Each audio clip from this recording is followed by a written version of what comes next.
So let's introduce our guest. Firstly, the man who runs the Surrey Cricket Academy. He's been in charge for 17 years and has produced a conveyor belt of talent in recent years. Some call him the Dream Maker.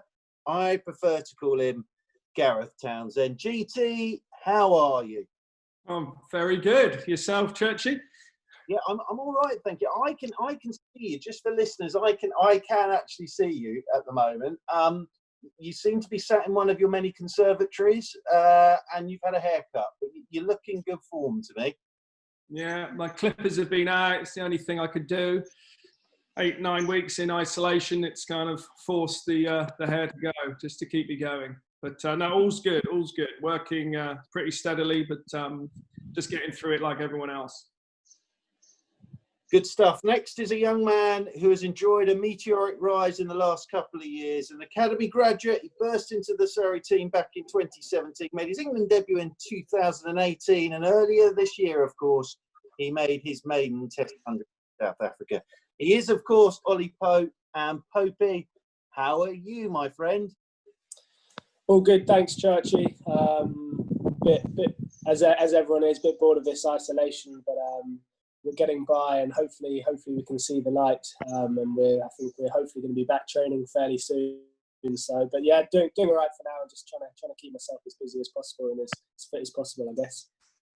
The one thing I can see is you haven't taken the clippers to your hair at all yet, have you?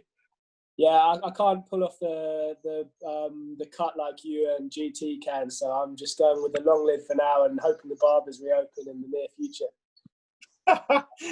Next up, it's an off-spinner who has caught the attention since he was at the academy. He made his first-class debut in 2017, was an integral part of the championship-winning side for Surrey in 2018. He's represented the England Lions, and he is, of course, Amar Virdi.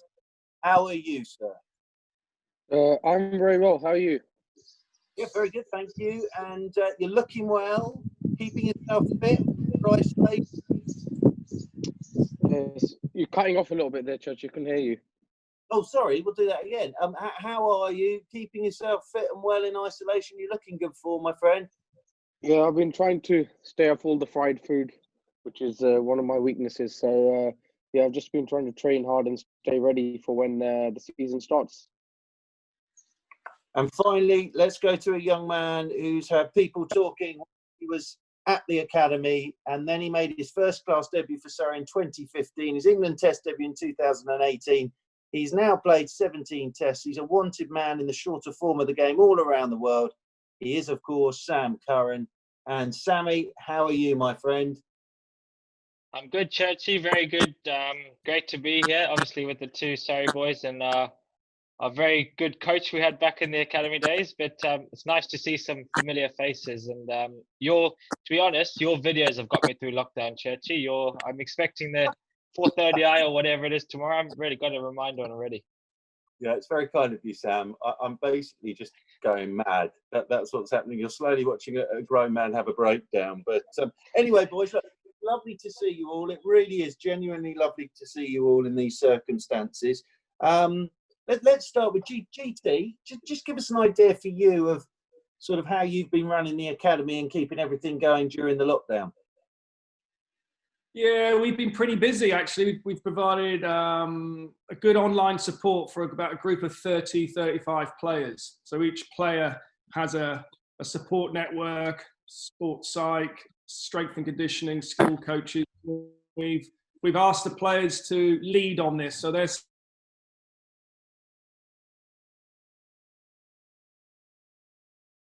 adaptable in the environments that they're in.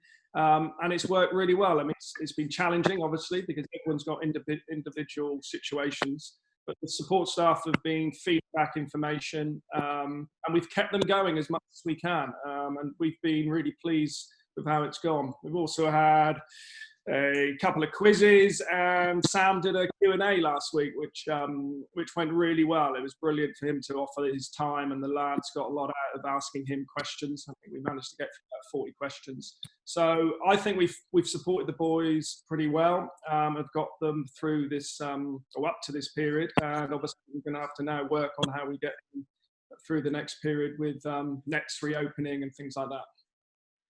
Popey, how have you been spending your lockdown? I've seen a lot of pictures of you training with your dog, running through fields, but how have you kept yourself fit? How have you kept yourself occupied? Because, you know, it must be a frustrating period not being able to get out there with a bat in your hand at the moment. Yeah, it is. I think, I guess for us, the seasons are long normally, and if you're away touring in the winter, then it can be a very heavy schedule. So I think you've got to use this time actually just to refresh a little bit as well, and mentally take a step back maybe, and just sort of appreciate what's happened over however long, over the last year or so. And it's actually, you've got to use it as a good opportunity to sort of, I think, just get that real hunger back again. Not that we've lost it at all because we're so young, but I think that's it. It's a great chance to do that. But yeah, I've just been trying to keep fit. We do fitness each day, really. I think most of the lads sort of have a pretty good routine now.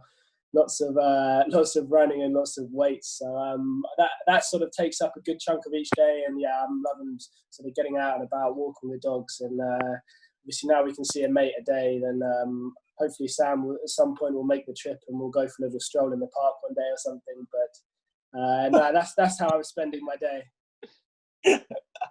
And just don't give too much away. Sort of from a Surrey point of view, from an England point of view, obviously you've all been keeping in touch and programs. You've been given programs. So you know, Surrey have been brilliant, and I'm sure England have been brilliant with you as well, haven't they?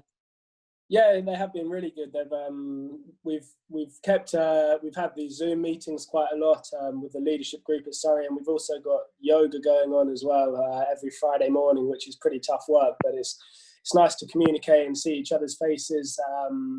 But they've been good at sort of keeping us updated on what the plans are, and I guess it's frustrating, but I can't fault anything that's happened so far.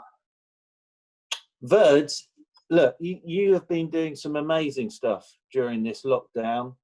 Just explain to us. We've all seen the pictures of you delivering meals. You've done you've been outstanding, my friend. Just explain to us. Obviously, we'll talk about cricket in a minute, but just explain to us some of the stuff that you've been up to during the lockdown period. Well, I've been volunteering some of my time with a couple of charities that I've been volunteering with since I was maybe about 14 or 15. So, you know, the main idea of that is a homeless-based charity, and, you know, like delivering food parcels to elderly people's homes and things like that. So, I mean, that's been a really good use of my time, something that's really helped me get through this kind of period. And it just shows us, you know, even though, you know, we are not playing cricket, and it's quite tough not to be playing cricket at this time of the year, that there are people in less fortunate circumstances who are still staying positive about the situation. So I think that just keeps you going and just reminds you that, you know, there's a bit more to what's going on in our own lives and our own careers, and it's nice to sometimes just give something back. Yeah, and well, it's outstanding what you've been doing, my friend. And just cricket-wise, you know, keeping yourself fit, obviously, and as Pope just said there, keeping in touch with the Surrey boys and a programme. So, and obviously that there's, again, say as much as you want to about this, but with England, you know, you're in that sort of provisional 30 for tests and all that good stuff. So are you back out there bowling yet? Have they set you up your programme yet?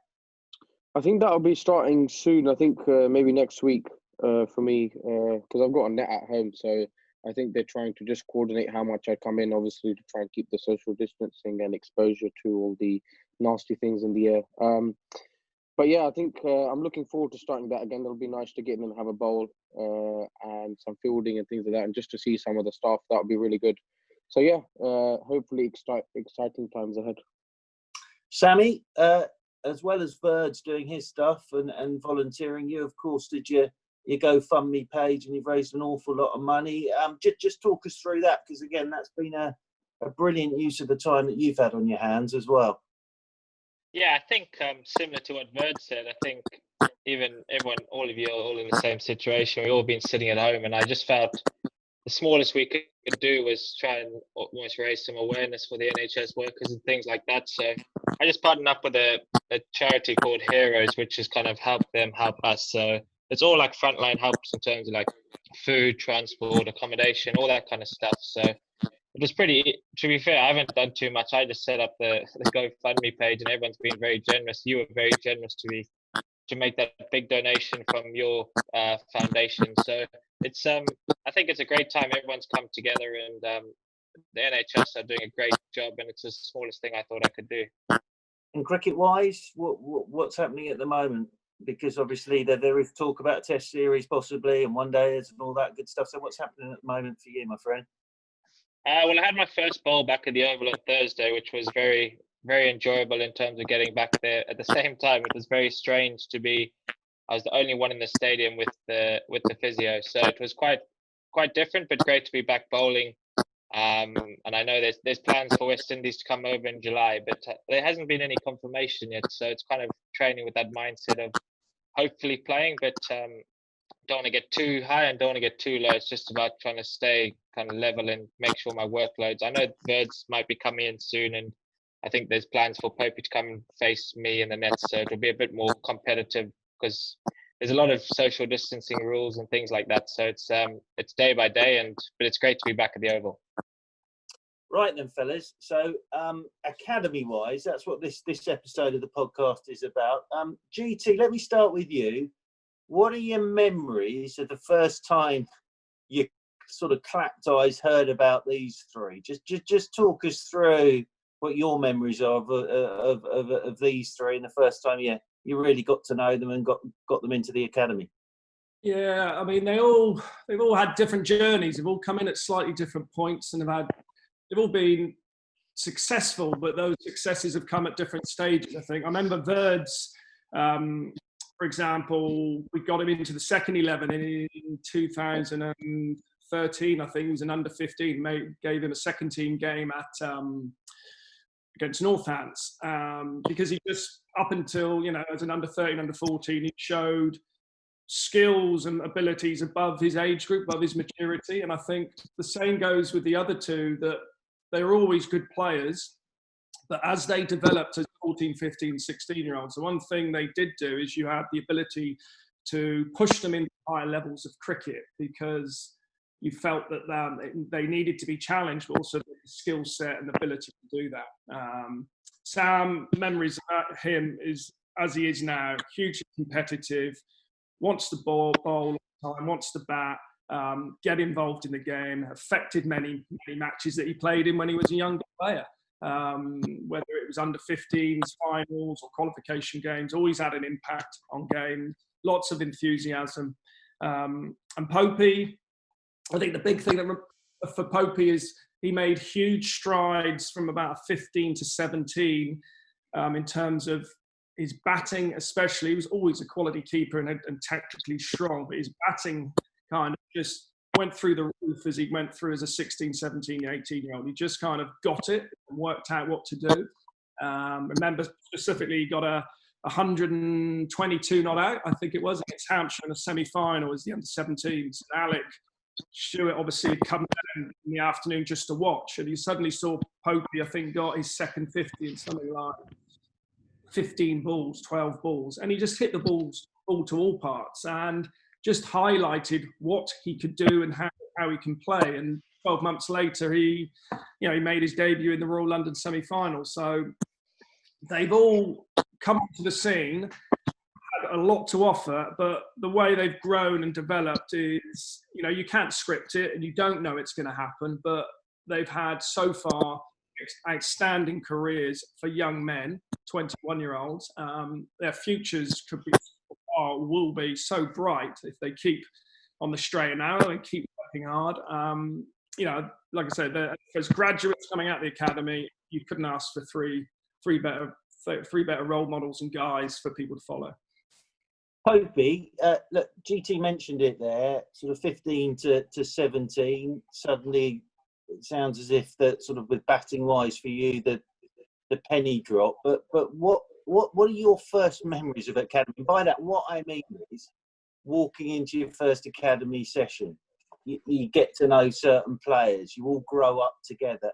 What are your sort of first real memories of being part of the Surrey Academy? I think my first memories of those sessions, I think we came along when we were a little bit younger, and my first session was actually, I remember being on the bowling machine, and I think GT was at the other end, and I kept getting peppered on the thigh, and I think he was just sort of testing my character a little bit, seeing if I was ready for my first tour. That was actually when I was a little bit younger. And then, so that's probably my first memory. I don't know, 15, I reckon. Right. And then I think slightly later, the three of us, I think we started getting involved a bit. And my first memory, to be honest, was that it felt like there was a lot of quick bowlers there who were probably 3 years older than us. And there would always be a sort of a net without a mat on, and it'd feel like tough work. And as younger lads coming in, it wasn't easy. So I think that was a good sort of test of character, and it challenged us facing that sort of extra bit of pace. I remember we'd always talk about it before, saying, "Well, we've got to face this guy today." I think sort of someone like Winsley, there's a guy called Will Rollings, Amar Virdi, and those guys all felt very quick back in the day. So it was a good challenge, those. And then I guess sort of going through the years, there were long evenings at the academy. We wouldn't finish till sort of 10 o'clock some nights. So, and we'll be finishing off our fielding drills at 10 o'clock. And well, this day and age, we're in bed by then normally. So I think that it's obviously a busy, trying to fit it all in with school is not easy.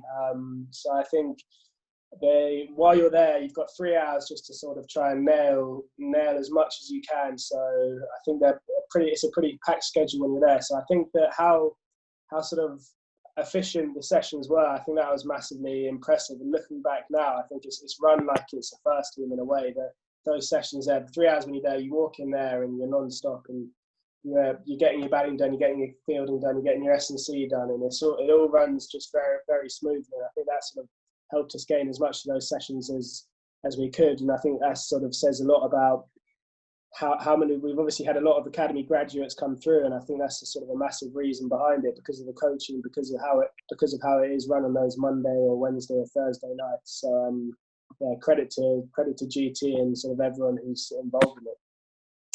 Ferds, what are your sort of memories of those first sort of days at the academy and sort of working with GT? And as Popey was saying there, you know, your nights down in Guildford in the nets. So what are your memories of sort of academy life? I think that they were similar. I think I was always the youngest player for a while on the academy, coming just mainly bowling at some of the older boys, because I was playing like the under 17 county age group cricket since about 13. So, you know, I was always like exposed to playing with the older players. So, but in the winter, it was really good for me because I just love to bowl and I love bowling. So I think for me, just having an opportunity where I could just bowl for 2 hours at some good players was really good. And I think just getting used to that environment, I think that for me then, as going up in the age groups and then obviously playing a second 11 game when I was about 14, I think it wasn't, obviously I was phased because that standard increase was huge, but I had already been exposed to playing with older and bigger people. So in terms of all of that, you know, it was really enjoyable, but it was quite scary at the time. And I think that those kind of experiences have really set me up kind of when I started to make my first class debut and play more twos cricket. So yeah, all in all, I think they were quite good experiences and definitely key ones to my development. Was it quite intimidating? Because the thought of at 14 playing a second team game, and I can't remember what year this was, but I can remember you coming down to bowl at the first team at the Oval in the nets, and that must have been 5, 6, 7, 8 years ago, and you came down and bowled at the first team in the nets, and you didn't seem at all fazed by it. And I can remember I can remember a certain person saying to me, "Watch this lad because he's got all the tricks." But it must have been quite intimidating as a young man to go into that environment. It is pretty intimidating because the thing is, like, your skills are nowhere near at that point to be ready to kind of compete at that level. However, it's very good for your confidence. Like, even if I left the net getting one person out or, you know, beating someone's outside edge or whatever it is, I think that just kind of gives you confidence that actually I can play at that level. And, you know, GT has always been really good at that with just getting boys in, you know, maybe when they're not ready, just giving them that exposure to what level they can be playing. And that kind of gives you an edge when you get to that level. So yeah, I think with those those kind of experiences, I think they're the best experiences you can have, especially as a bowler as well. Sammy, Can I just interrupt? I think Graham Ford made a big difference, I think, in that transition period between playing age group cricket and maybe not getting a lot of second team cricket because of star bowlers. And Birds was probably around 16, 17, 18. I think he saw quite a bit in Birds in terms of what he had to offer. And I always remember Fordy very complimentary and positive about Birds before he became a professional at the club in terms of what he had to offer. So, I think that was quite a key element, because that did give him exposure in the kind of professional environment, even though he was still playing club cricket and cricket. So Fordy was quite pivotal, I think, in that. And I think it gave Verds confidence. I think it gave him, self-esteem and confidence that you need as a player. I think that was quite an important thing. Yeah, and Verds, for you, just touching on that, someone like Graham Ford with his track record, and Fordy has a track record of taking young players and turning them into, international players. That must have given you a real boost that he wanted you there to have a bowl with the first team. Yeah, I think that, you draw a lot of confidence, because I think you kind of, sometimes you can get that feeling that, you're just there to give other people practice. However, with Fordy, and especially my experiences growing up bowling at the Surrey Pros and things like that, was that, like, you're there because you're kind of good enough to be bowling at them, and, that they see something in you. So it gives you a lot of confidence to keep working hard at your skill, and that you're never too far away from an opportunity. So, yeah, I mean, sometimes it can be intimidating, like if you're not having a good day or something like that, and, you feel like, actually, I'm not bowling that well. It can be a bit tough, but I think that there's a lot of, they can put your arm around you, and they do make it an environment where, you're not too worried about making mistakes. You're always there to learn and improve. And I think that they make that kind of, pathway a lot easier for a youngster. Sammy, sort of touched on by Popey there, school as well. So obviously, academy, Wellington, schoolwork, trying to fit everything in. How important was it to have sort of the academy there, working with Wellington, with Gav Franklin, to sort of just balance everything out for you?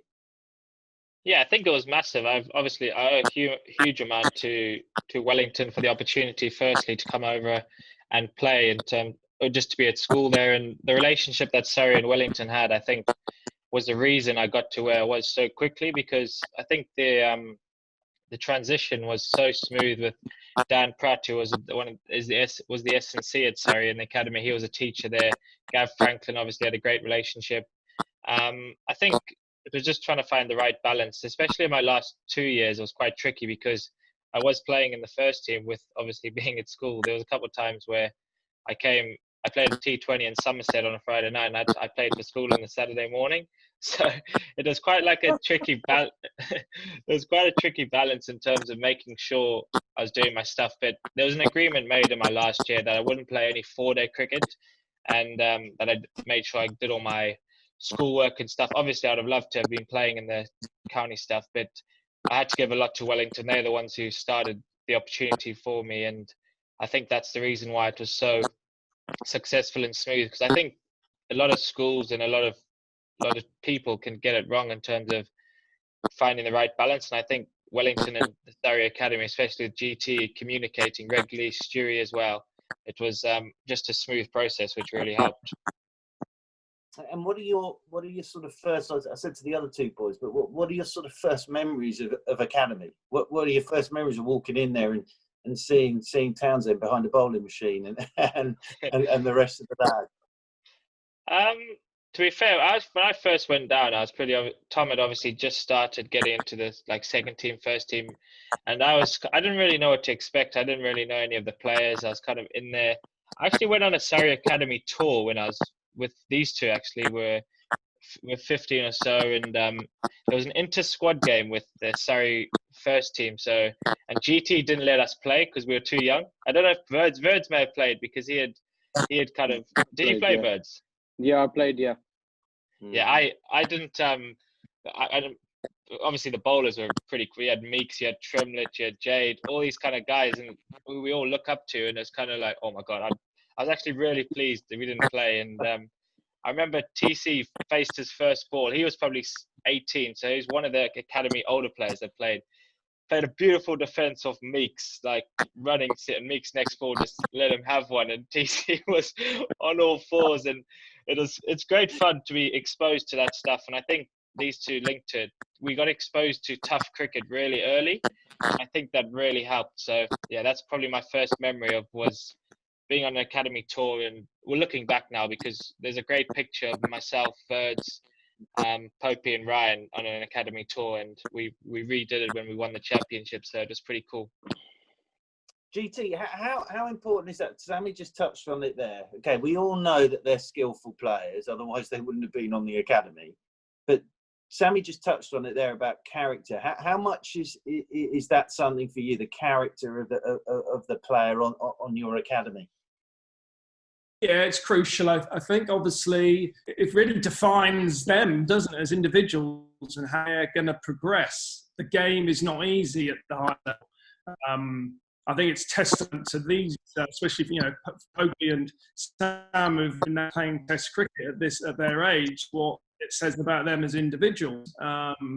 So it is crucial because there are elements of the game that you have to develop and kind of acclimatise to as you go up the ladder. And I think that's the crucial element is exposure as early as, not early as possible, early as when it is right for that player, exposure to that level to allow them to adapt and work things out. The way Sam and Popey play now, yeah, they have changed slightly and they will adjust, but they are the same players really that came through the system. What they have done, they're working out as they progress how to play at the next level. It's still a ball that's bowled, at 90 miles an hour, whether it's, Pat Cummins or whatever, you learn and work to deal with it. And those that can find the answers, hold their own, succeed, develop, and those that struggle drop by the wayside, and that's the way it is. So the character element to that, and I will add that, Bird is another one who has found it easy. It's not been a plain sailing ride in terms of how he's progressed through his career. He's had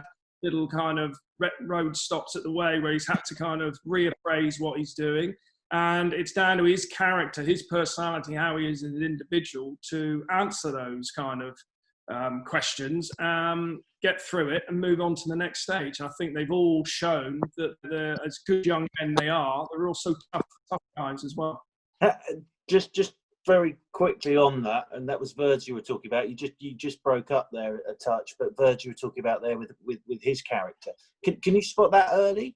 Can you when you first meet these lads? So these three, okay, you sit down with them, you chat to them. Can you spot that straight away, or is that just something that develops over time? Well, it develops as you put them into the situations that they're exposed to, and you then appraise, assess how they react. And I think that's the key. That and there will be times when they struggle. There'll be times where they might fail or it doesn't work out.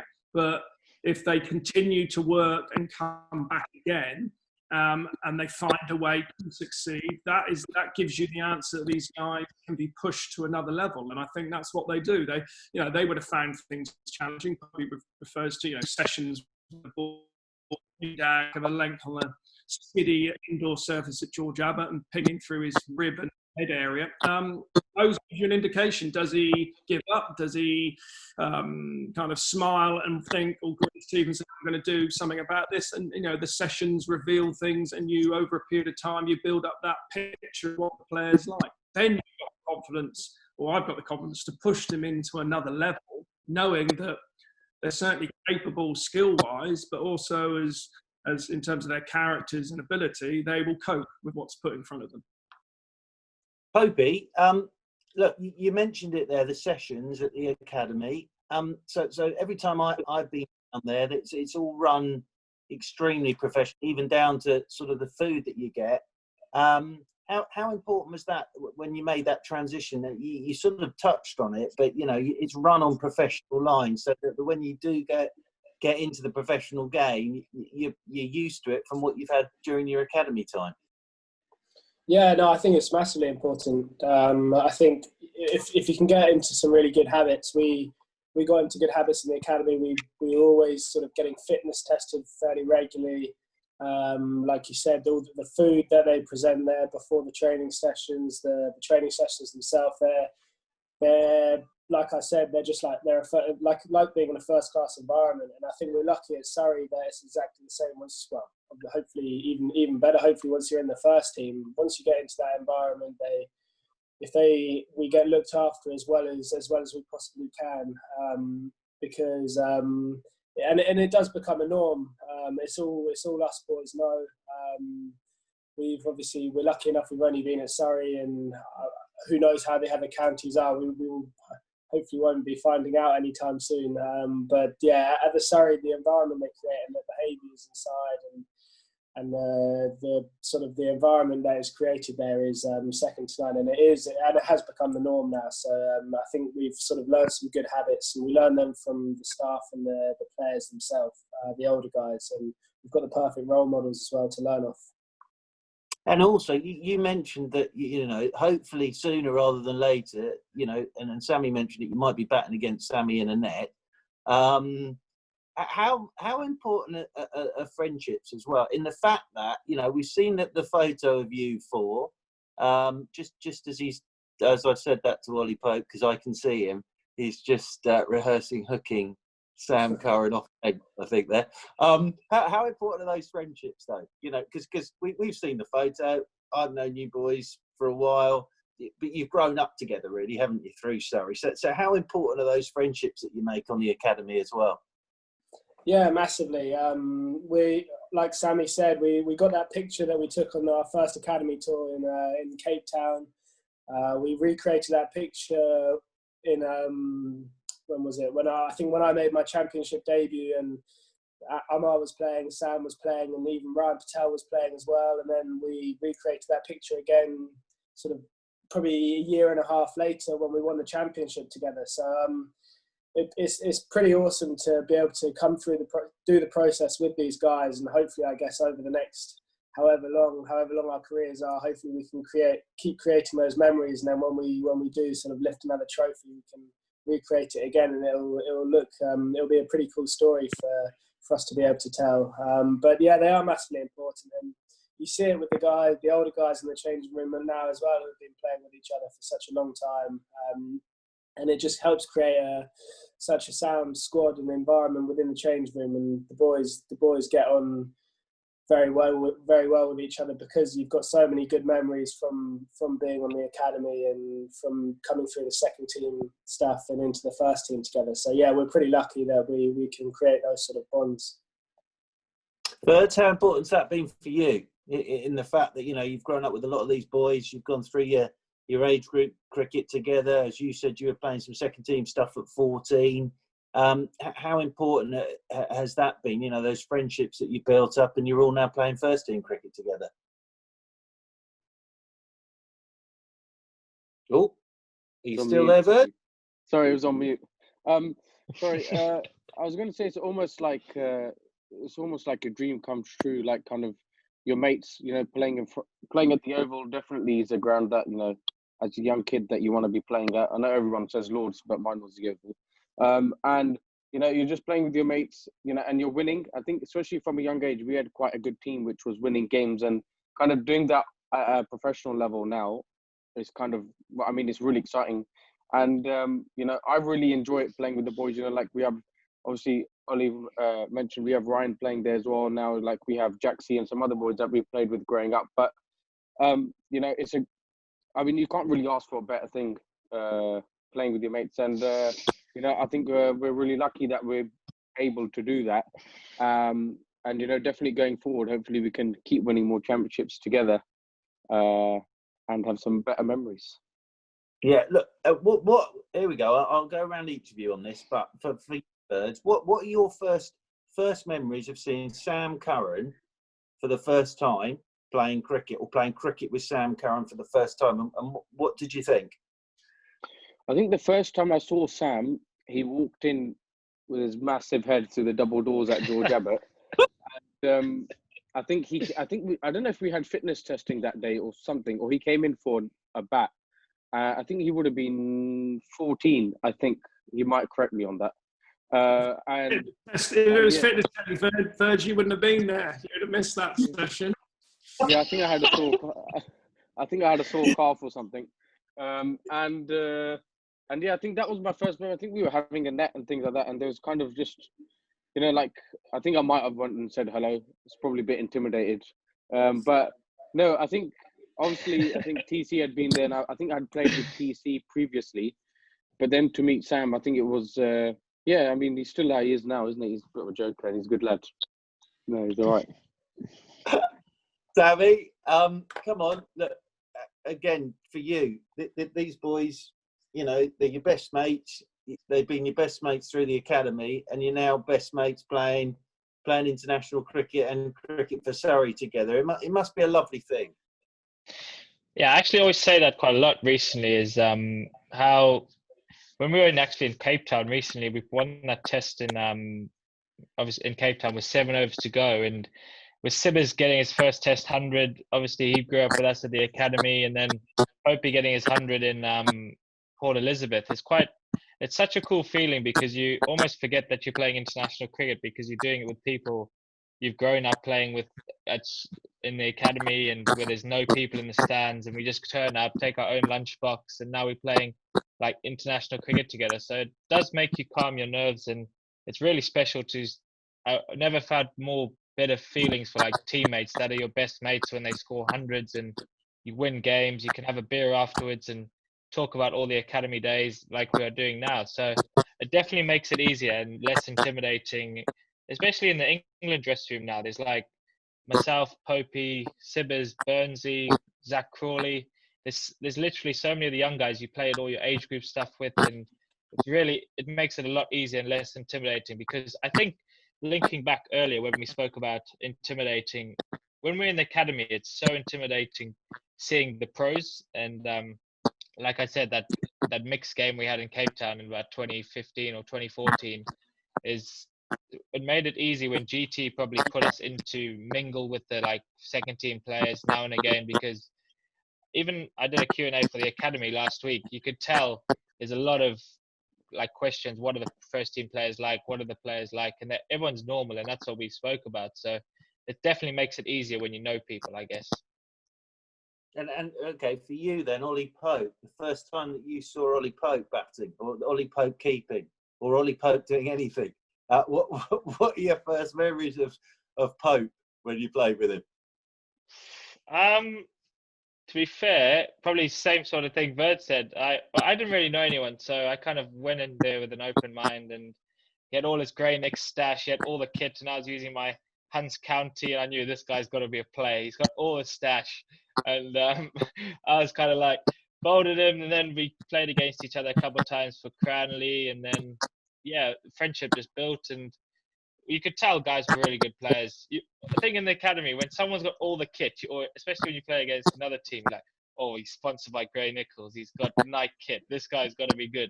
The kit was the biggest thing, and Popey always had all the stash, gloves, everything to the max. Popey, you obviously had all the kit right at the start there. But I've asked Sammy about you. You've asked about what Verds. Come on, Popey. What do you remember of Verds when you first saw Verds and he was ripping them? What were your first Verds?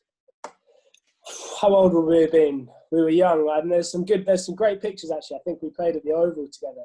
I think when we were very young, and Verds didn't have his big beard then. But I just remember Verds. I've never seen a youngster turn the ball as much as Verds, and I had to try and keep to him. So I think I've got a lot of memories of just seeing Verds pitch the ball on about 10th stump and bowling players through the gate for fun. So I think on the pitch, that's our first memory of Verds. And I don't know, we've got some great memories. We went to where was it, Malvern or Taunton Festival together as youngsters. And I think that's when you start sort of building up those good memories, and you start sort of ripping into each other a little bit, and those relationships grow. But yeah, it's such a long time ago now that I think it's all sort of blended into one over the last however many years. You're so old, mate. Oh, well done, mate. Also, actually, funnily enough, Karen, I don't know. I can't have been that good, because I remember with Sam, actually, his first net was with me. I was at the other end, and I remember it. So we did a few training sessions, and I remember we played a game. I think Verge was probably playing as well, and I think it was probably under 14s, and it was I know exactly what you're going to say. Yeah, this is quite funny, and so the team we were playing were useless. And we sort of rocked up and realised these guys are no good. And Neil Stewart, our coach, was sat over in the corner, and Sam came into bat in his first, and we knew he was good. Like, we'd seen him play in the net, so we weren't worried about him. And Sam came into bat, his first innings for Surrey as an under 14, and one of the worst. Hopefully he won't remember. Hopefully, but one of the most average leg spinners I've ever seen comes in, and Sam's first ball that he faces, I think he nicks off to slip. And I just remember seeing big Neil Stewart sat on the other side of the ground just pissing, and he was laughing so hard. And then I couldn't stop laughing. He still brings it up now, and he says I was the one that was laughing. But yeah, I just remember looking over at Stewie, and he just was uncontrollably laughing. And it's quite, because we weren't worried about him. He was going to be all right, as he is now. But yeah, that was a funny memory. So I guess, yeah, it was a while ago now, but with both of them there, we've got some good times like that. GT, they mentioned it there, and you can just tell from the three of them how much they enjoyed their time on the academy. How important is it as well? I know it's professional, and I know you run it to tight lines and all those good phrases and all that stuff, but how much is it that they enjoy it and they have some fun, and as we're hearing from these three, they build up those relationships? Yeah, and that's of course that's part of team sport, isn't it? And playing with each other. I think we've changed a little bit with the academy side. It's got less fierce and more a softer approach probably over the 20 years that the academy's been in kind of running, just because you learn and work with different ways of handling people. There is a strict discipline regime to it, but I think that's what young players need in able to get their basics and fundamentals. Once you get that in place, you hand over that responsibility more to the kids to do what they need to do. I wouldn't go as far to say that we'd encourage people to play pool during the hours of play, which some members of guests today have managed to do, which resulted in some interesting repercussions. But we tend to kind of run a reasonably disciplined ship and allow the lads to kind of develop. Gee, sorry to interrupt. Could you tell us that story? I actually don't know what that story is. What, Surrey under 17s versus Middlesex at Cheam, when we were starting to save Someone get the 100 game. in that game. I will mention that in a minute. But first, you need to listen. We were battling to save the game, and I went out after the team gave one of my, another Churchillian speech to save the game, telling them what to do, and went and sat by the side screen and kind of looked across, and we were hanging in there and making sure we get through the close of play. And I noticed there was a few members of the team not really supporting the guys, and it was a pleasant day. I went back, walked into the pavilion at Cheam, and there was the captain, I won't mention his name, another member of the team, Amar Virdi, and Ryan Patel, all playing pool while we were trying to kind of, save the game. So we had a little debrief afterwards, which resulted in all four of them not playing in the next game against Kent, which we actually won.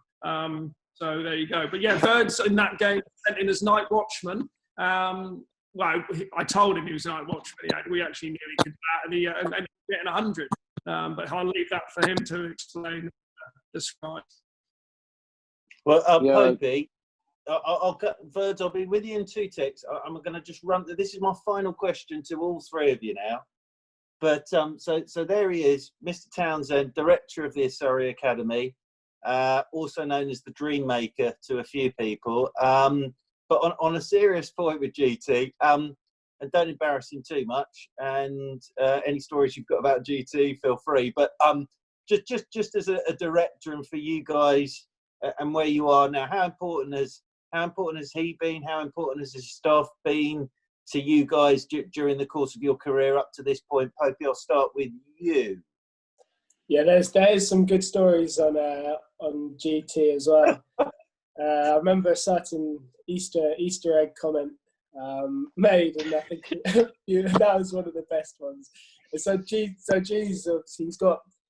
We were all pretty nervous when coming into the academy, and he's got a good stern approach, but he'll have a good laugh as well. So it's and I remember when we were 15 on the first tour that we were on, a few of the lads left their caps behind, and it basically it ended up with GT just spraying the whole bus and telling us essentially to go. Well, actually, I can't use the words he used, but it was Easter at the time, and there was something about effing Easter eggs and not respecting the badge. But it was that will last long in the memory. I can't really comment what he said, but it was a good one. But yeah, massively important. I think we're so lucky on those academy days to have such great coaches. I worked a lot with obviously GT with my batting, Neil Stewart, Jeremy Greaves with my keeping, Richard Bedbrook, Tom Benj, all those guys, and they're still, we see them a lot around now, and it says a lot that those guys it's been the same guys for so long, sort of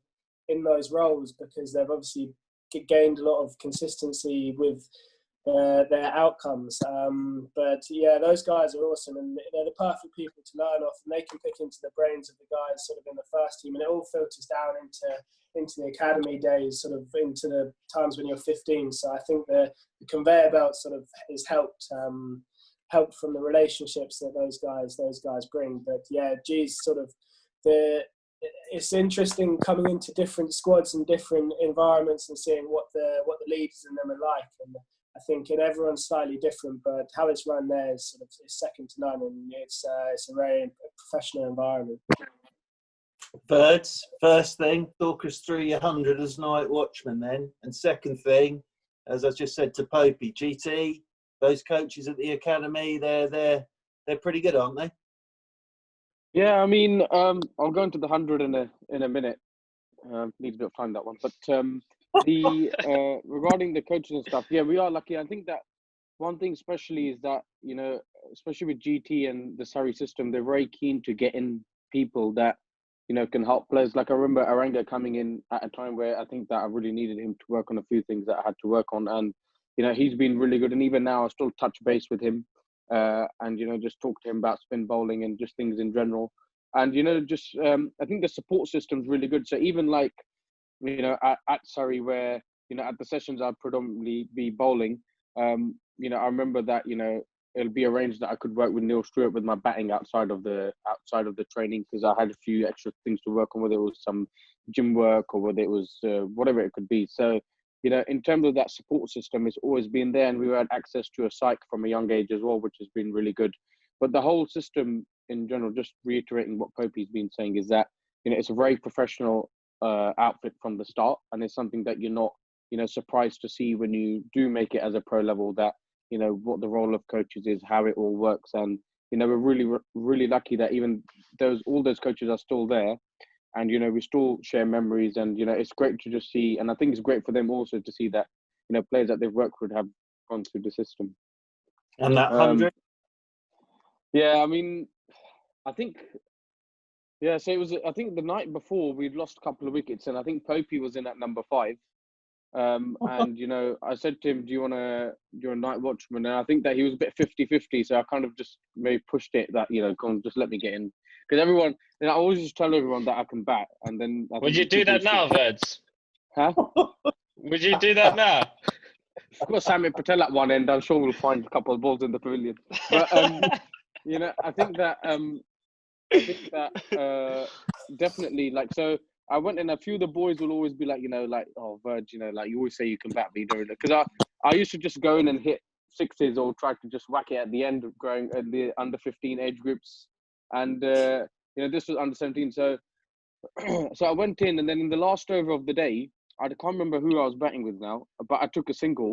And, you know, I didn't know that the night watchman was supposed to face all the balls in the last over if you're on strike. And I just said to him, are you right if I take a single? And I just dropped one into the covers and I ran. And I just sat on my bat thinking that, oh, this is excellent. You know, I've done my job. Like, everyone's going to give me a round of applause when I come off and everything. And I came off, and I think GT was there, and I thought, oh, GT's going to come and say, well done, Words. And he just laid, as early, I'm not going to say what he said exactly, but he just laid into me like I've never felt before. And I literally thought that, oh my God, what have I done here? And then I realised afterwards that actually you're not supposed to take singles. And then the following morning, like everyone's hitting balls, and I just turned up and I think I had like 2 underarms or something, because I didn't even know what batting prep was, to be honest. And I just went into bat, and Neil Stewie was like, you got a lot of pressure on you today. You got a lot of runs to get, and I batted with Popey most of that innings, and 100 runs later, and got out next ball though after getting 100. But no, it was a good experience. And then celebrated with a game of pool. Yeah, thanks for that. Thanks for that, Popey. And Sammy, just a few words on GT and the academy staff. Yeah, I think these boys have summed it up pretty well. I think the relationship we created was pretty special. Something that actually came to mind when the boys were talking about it is, I think something that sums up the Surrey Academy is how Burnsy will always go back to Neil Stewart when he's struggling for form. I think there's a time in the Ashes actually, Burnsy was, or just before, and he said to me, I'm just going to go back to what I know and go to coaches I've worked with from a young age. And I think that just sums it up, where you create such great relationship with the coaches, and obviously GT is still involved heavily now with the first team staff, and we always see him around. But the other coaches such as Benji, Bedders, all the ones that Popey mentioned, you see them around the oval, and you just talk about the great memories that we made. And I couldn't thank the academy anymore. They've done great things for all of us, and it's pretty special. I think there's a stat, is there 14 or 15 people on the staff now or something? So it's great, and hopefully, like I said, in a few years' time there'll be more guys coming through in the academy, and GT can just have another sip of red wine and say another one to the list. Yeah, and he can go on Sky, can't he, again, and just be in matches and be a guest on Test Match Special again, which he's very, very good at. Listen, fellas, thank you so much for your time. It's been an absolute joy. It's actually been rather lovely to see you as well, because I haven't seen you in ages, but it's been absolutely brilliant. Thank you for your time. We'll do this again soon, but to all of you, take care of yourselves, stay safe and stay well. Cheers, boys. Cheers. Thanks, Churchy. Cheers, Keep training them in the back garden, Churchy.